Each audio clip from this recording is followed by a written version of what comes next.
You're being made to look very strong on TV, right? You're looking dominant, but underneath it all, you have this very charming personality. So how do you balance the aspect of, man, I look great out there, I'm looking strong and tough and badass, but on the other hand, I'm also a very, very charming person. Am I? I don't know. I'm just myself. I'm just myself. Like, what you see is what you get with me. It's I don't think it's so much a balancing act so much as it is focused. You know, when I get out there, when I get in the ring, that's work time. You know, you guys are the same way. You're one person outside of work. You're one person at work. My workspace is a little bit more violent, a little bit more chaotic. So I focus a little differently. Nyla, who are some of your influences in the business? Oh, in the business, good Lord. Bray Wyatt, honestly. Undertaker, Shawn Michaels. Good Lord, this list could really go on. I need like a Jericho scroll. Jericho's one of them. But yeah, there's a ton of influences everywhere. Like I've said before, I know it's a cop-out answer, but I am a fan of wrestling. Like wrestling itself. Like there's something about every aspect of it. I'll see a camera shot and I'm like, oh my God, that's a brilliant camera shot. I love that. So it's not just this person or that person. It's a little bit of everything for me.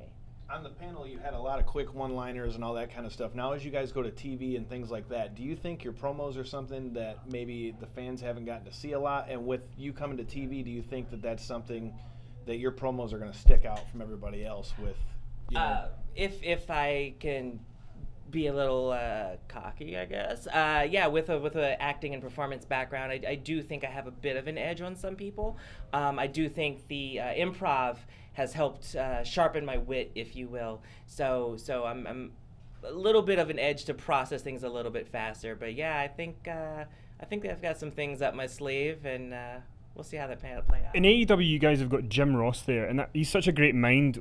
What so far has JR been able to kind of give you advice and anything that's really helped you so far? Yeah, he's definitely somebody I try to find after a match to like pick his brain a little bit. You know, without giving too much away, he's kind of reaffirmed me and let me know that I'm on the right track. You alluded earlier to kind of the big milestones in women's wrestling in recent years, including the Women's Royal Rumble, if we can say that.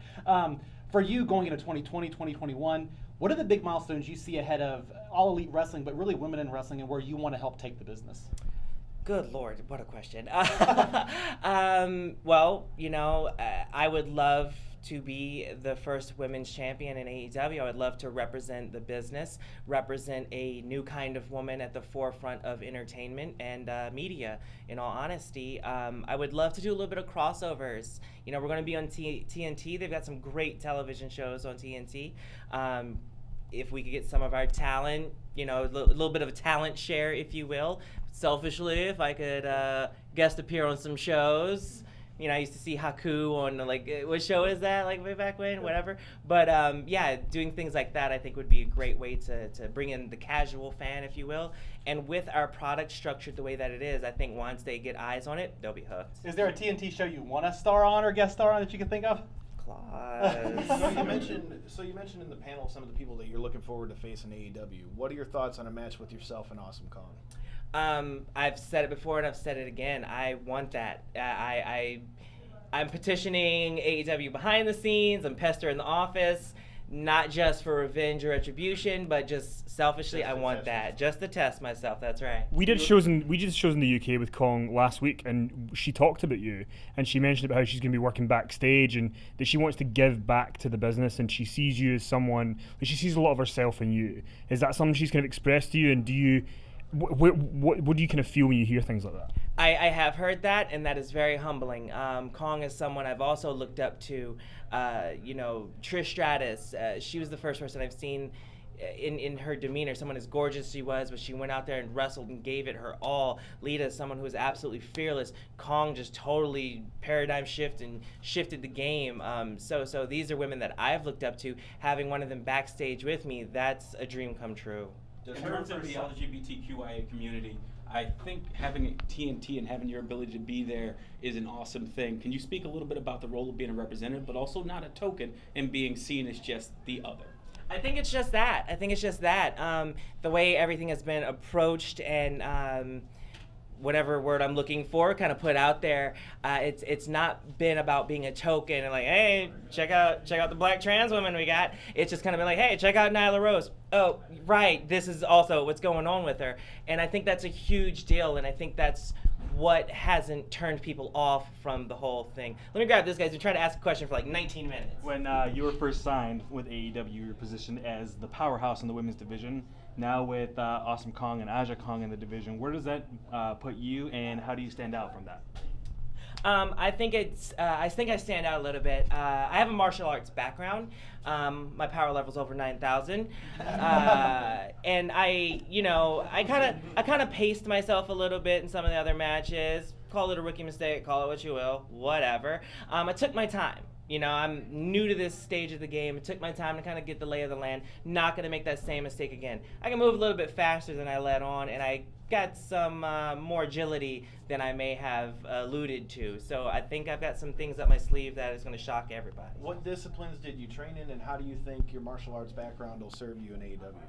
I think it's going to serve me very well because I studied Taekwondo, which, as most people know, is majority legs, and I've got these big old tree trunks, and I'll kick a hole in someone's chest. As a woman in wrestling right now, you can say that there was a while where it seemed like women were taking a huge stage, taking titles that predominantly men owned, and then it took a huge regression again. But it seems like it's time for that kind of call-up. In AEW, are you hoping to possibly take over a title that has once been said that's possibly for predominantly men? It's hard to answer that question because I don't know what all of our titles are going to be. Quite frankly.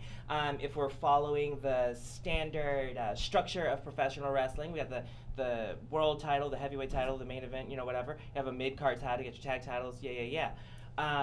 But any and all opportunities, I definitely welcome them.